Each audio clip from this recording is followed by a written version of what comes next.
Far,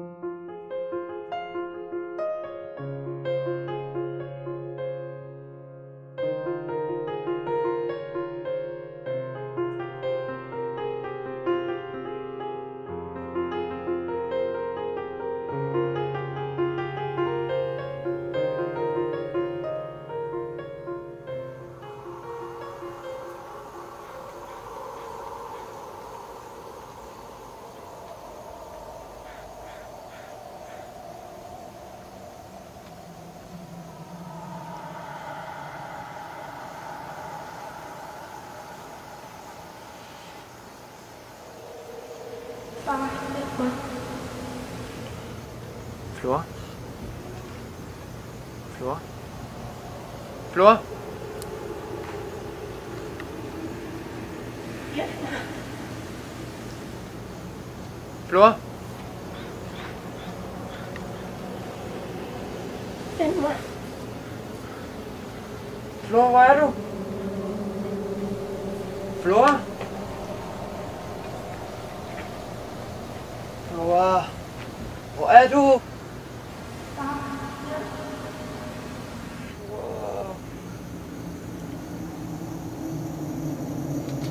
Prøver du at sige til mig?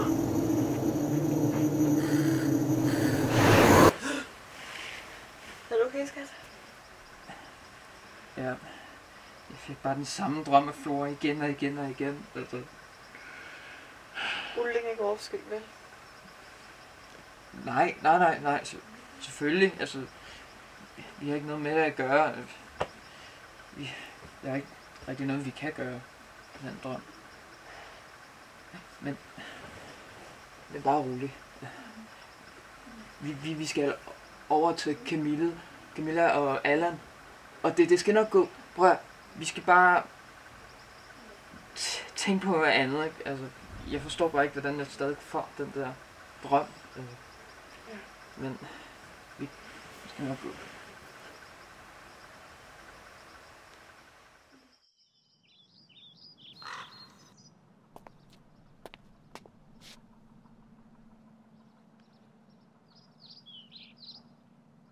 Så er vi her. Sikke et sted. Det skal nok gå, okay?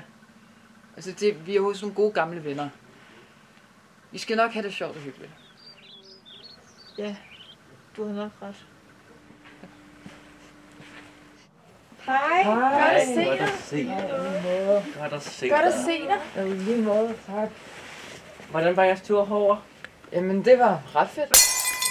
Hvad var det? Det kom ud fra køkkenet af. Skal vi ikke gå ud og tjekke, hvad det var? Jo.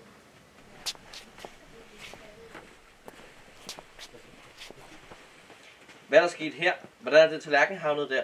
En af de. Det har jeg også en gang. Alle vores tallerkener er blevet smadret. Det er hvad man kan kalde en flyvende tallerken, hva'? Skal vi lade damerne være herude, så kan vi gå ind og tage os en drink? Ja, lad os gøre det. Nå, er I okay? Jeg har tænkt meget på jer. Ja, det er okay. Tak fordi du spørger. Har du lyst til at tale om det? Hvad var det egentlig, der skete? Det er 4 måneder siden, det skete. Angel og Flora, de var ude og gå en tur i skoven, som de tit plejer at gøre.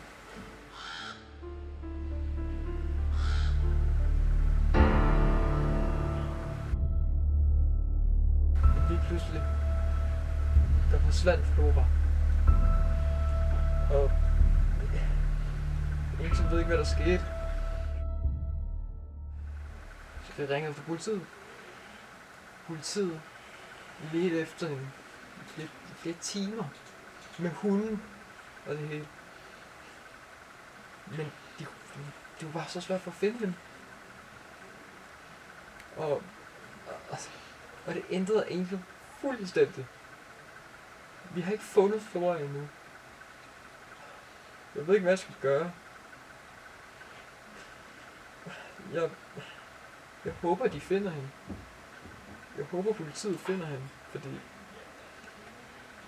jeg savner hende virkelig meget. Jeg kan slet ikke forestille mig, hvor forfærdeligt det må være. Jeg er virkelig glad for, at du kunne komme her og slappe af hos os. Mange tak, fordi du kom. Det var så lidt.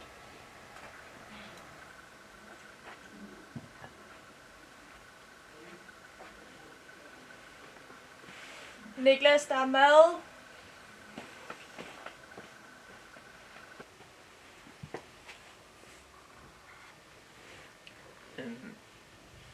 Hvad er det, du læser? Nordisk mytologi. Niklas er besat af nordisk mytologi. Det er så spændende. Det er dyr, der kan forvandle mennesker til dæmoner og få dem til alt muligt sygdom. De lever af menneskeblod og... Ja, tak Niklas. Vi sidder lige og spiser. Du kan underholde med det senere. Hvor er Flora egentlig? Hvorfor er hun ikke med?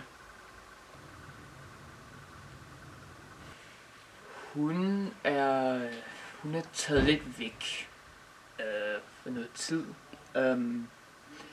Men hun kommer tilbage om nogle dage. Det gør hun 100%. Tak meget, Camilla. Det har været rigtig hyggeligt, men jeg er rigtig træt, så jeg tror bare, jeg går op i seng nu.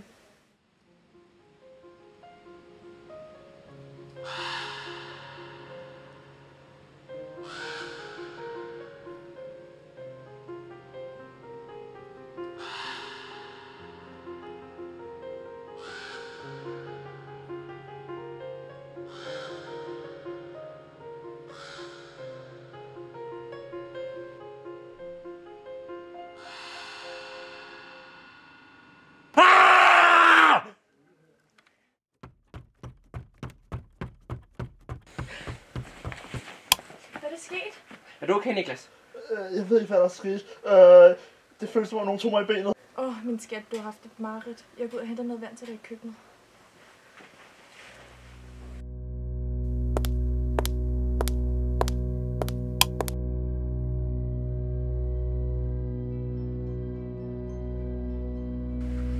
Hvad sker der?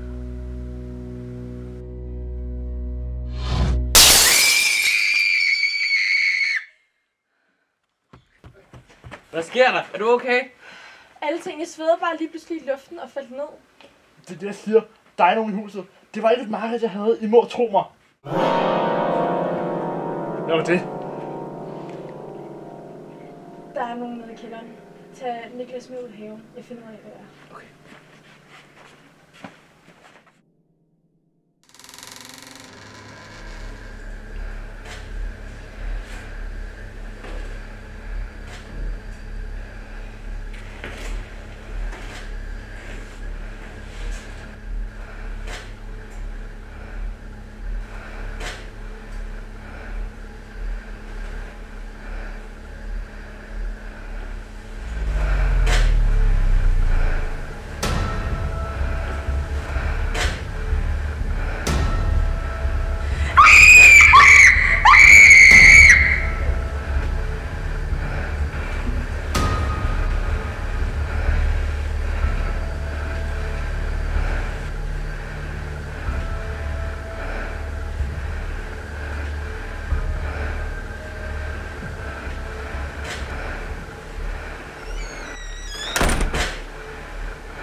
Hvem er du?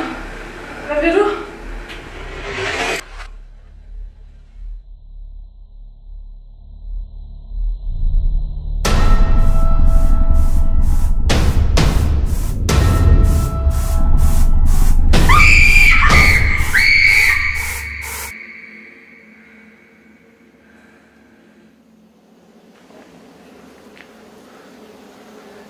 Flora, tag til mig! Mor er ikke sig selv. Hun skifter form. Ravnen. Pas på ravnen.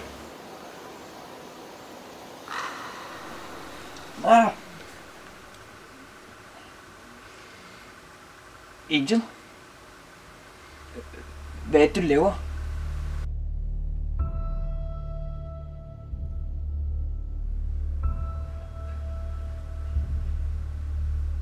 Hvorfor holder du den der fugl der?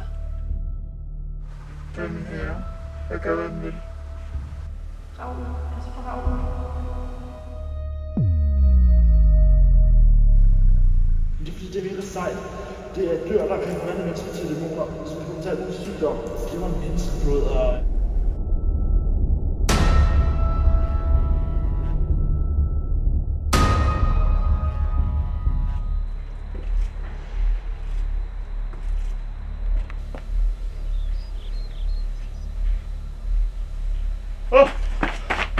mor?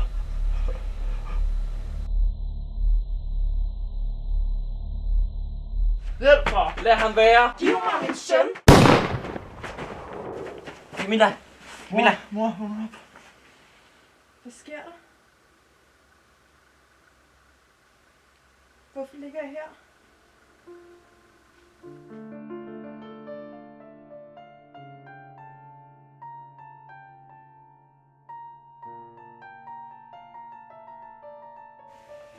Jeg skød den! Og jeg har fundet mere ud af, hvad der er sket med ravnen og alle de der forbandede ting. Prøv at se her. I gammel folketro beskrives en valravn som en fredløs sjæl med overnaturlige kræfter. Den kan kun frigøre sig fra sit dyriske ansigt ved at indtage et barns blod. Valravnen forhindrer derfor mødre til dæmoner for at få dem til at jage blodet fra deres eget barn. Det var det, der skete med Camilla. Hun prøvede at tage fat i Niklas, men hun er heldigvis sig selv igen. Det er fordi, jeg skød ravnen jo. Det havde også magten over Angel. Hvad har han gjort med Flora, hvis han var sat? Er hun død? Nej, hun er stadig i live. Jeg så hende i mine drømme. Vi skal nok få fat i hende, okay? Hun er et sted ude i skoven et eller andet sted. Jeg giver ikke op, før jeg finder hende. Jeg skal nok tage med og lede. Tak.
Værsgo. Jeg har fucking fået den lorteravn. Jeg fik den kraftedeme. Jeg er fucking død. Jeg har fundet ud af den her. Ej, stop. Jeg fik fat i den ravn. Lad nu være! Hjælp mig! Giv mig min søn.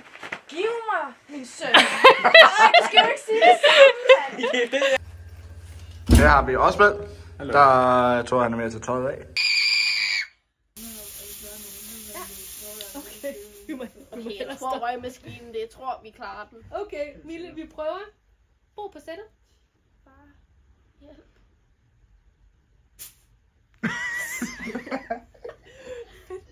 Fedt.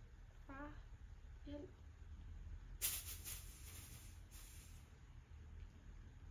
Fedt. Nej. Det giver ingen mening. Nej, det gør det selvfølgelig ikke. Ravnen, pas på ravnen. Altså, husk alt det. Nej, men du må ikke sige det. Ro på sættet. Brillerne lidt ned, så lige tjek, der ikke er lys i dem. Sådan der. Jeg tror ikke.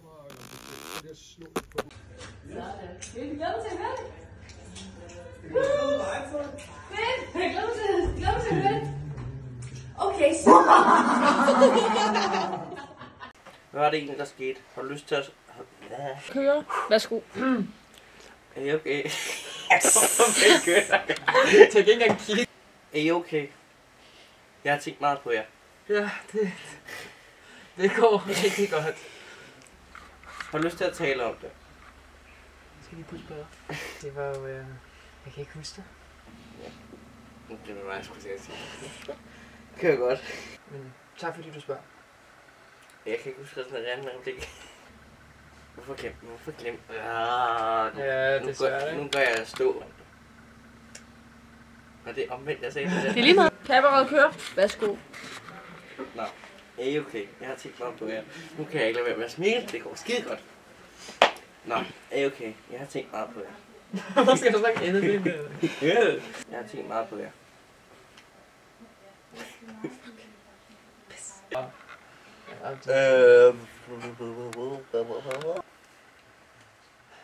Det er... Ja. Okay. Når vi ved det nok Ja. til at... Har du lyst til at tale om? Men optager vi? Kamera kører. Nå. Den er ikke sagt, de har ikke sagt, at værsgo. Værsgo. Har I lyst til at tale om det? Hvad var det egentlig, der skete? Smiler du ikke i begyndelsen? Jo, jeg tror. Lidt. Okay. Peter, vil du have den der? Du må godt tage den der lampe. Er du okay? Nej. Værsgo. Hvad sker der? Er du okay? Alle tingene svævede lige pludselig i luften og faldt til jorden.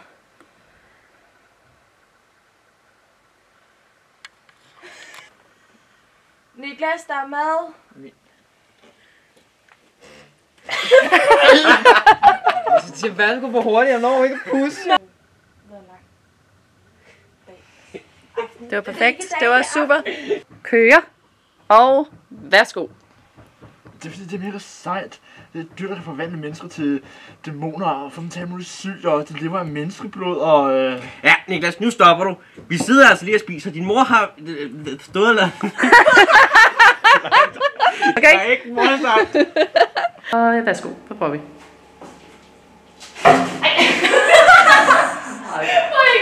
Ja. Okay. Er I klar? Ja. Det der, den skal både her, og jeg skal væk.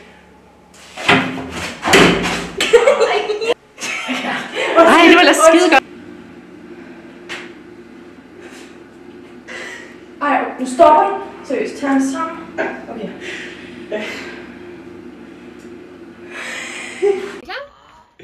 Det var meget fraklippende. Okay. Nu, jeg kan mærke det. Værsgo. Nu blev jeg forvirret, hvor vi startede fra. Kameraet kører. Værsgo. Hvad var det egentlig, der skete? Har I lyst til at... du lidt... Flot! I kører det ud, ikke? fordi